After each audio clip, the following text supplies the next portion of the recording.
Coming up, what are you doing to improve your spiritual life?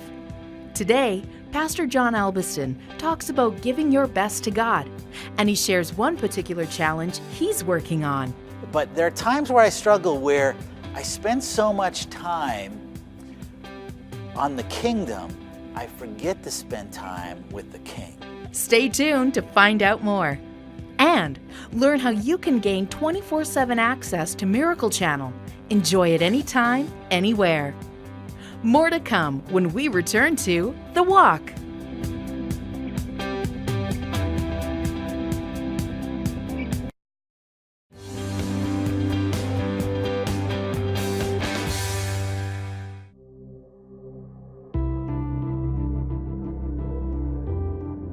I've got a confession to make, and I'm going to out a lot of other pastors when I do this.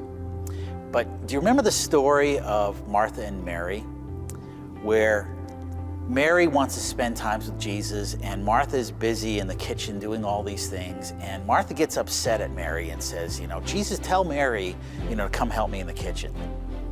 And Jesus reminds Martha that, Mary's doing the right thing by spending time with him.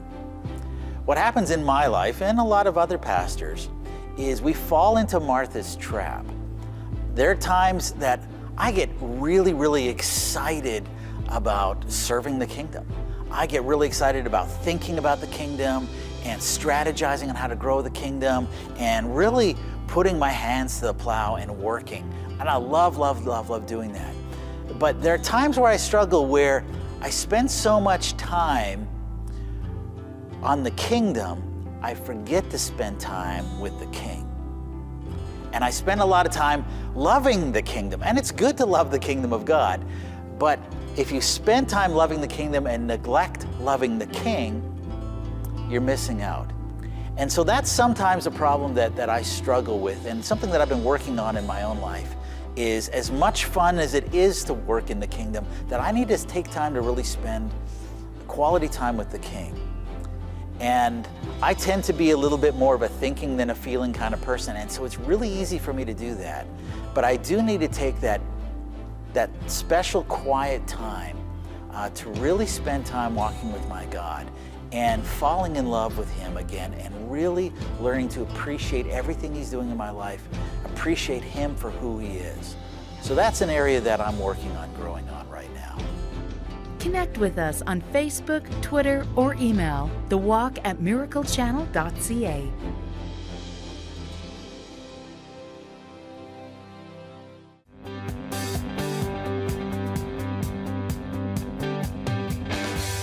I have an old friend of mine named Michael who worked as a rocket scientist.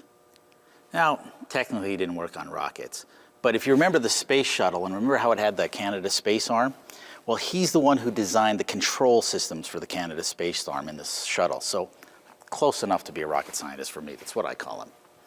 Well, he had a friend of his who was a technician at Frigidaire, the company that makes refrigerators and freezers.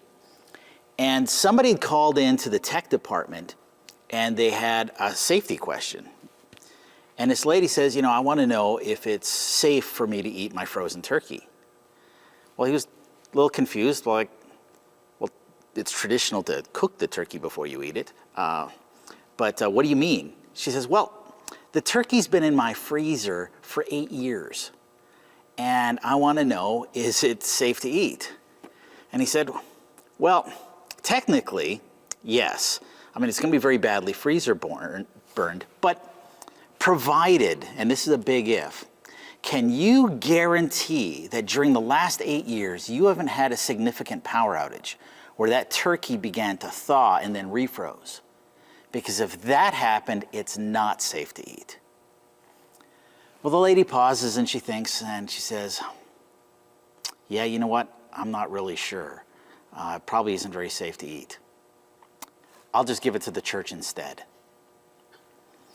Well, that's a bit of a funny story, but surely that doesn't happen very often.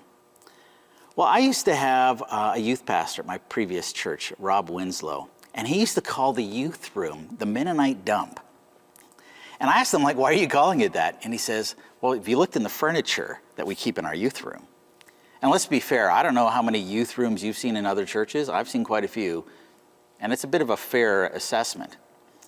And Rob says, what goes on here is that someone has some ratty, smelly, broken down old couch that they don't want anymore, and it slowly reaches this tipping point where they can't have this thing in their house anymore. They're done with that couch.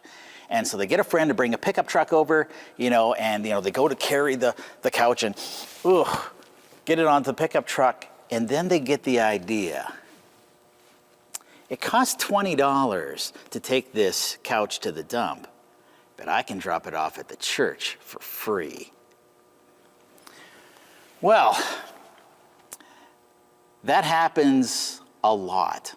And I don't know if you've ever had an opportunity to talk to a staff member at a Salvation Army or volunteer there about what kind of things people donate to them, but at least half of the material they receive as donations end up going into a landfill, probably as toxic waste. I'm surprised they don't have to wear hazmat suits.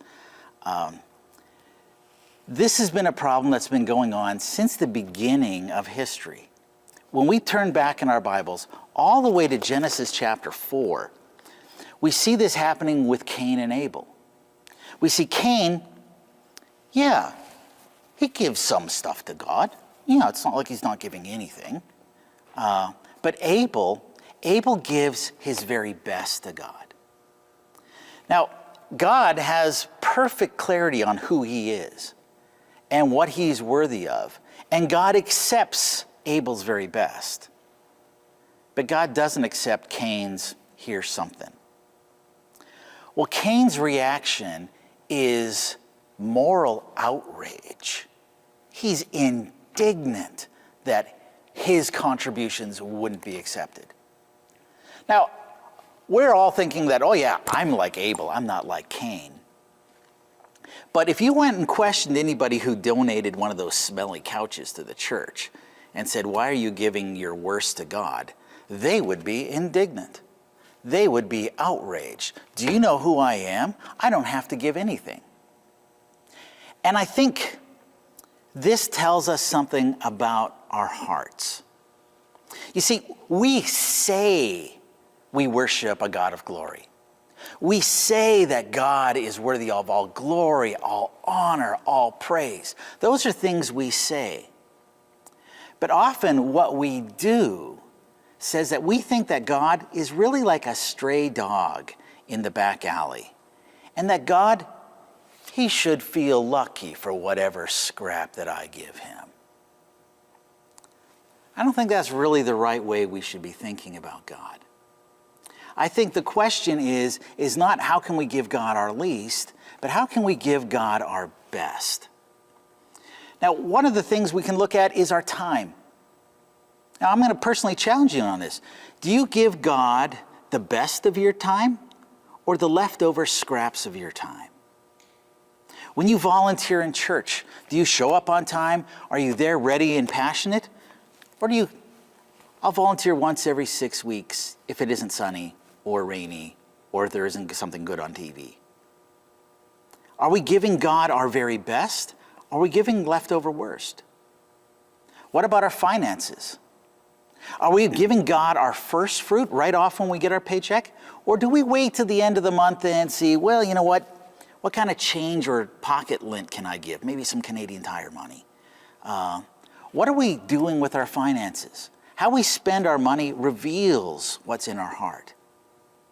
Are we giving God the best or the worst of our finances? And then lastly, and this is the root of it all, what about our own hearts? Is God getting the best of your heart or the leftover worst of your heart? Are you putting your hope in winning the lottery? Are you putting your hopes in wealth, in romance and finding that one, in sex, in entertainment? Is that where you're really putting your hope and trust, and in God, whatever left over? Are the things that you're most passionate about you? Right now, you have an opportunity, a life-changing opportunity, and you have a decision to make.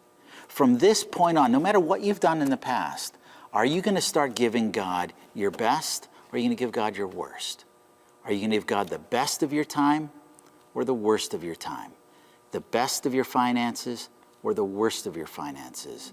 And ultimately, are you going to give God the best of your heart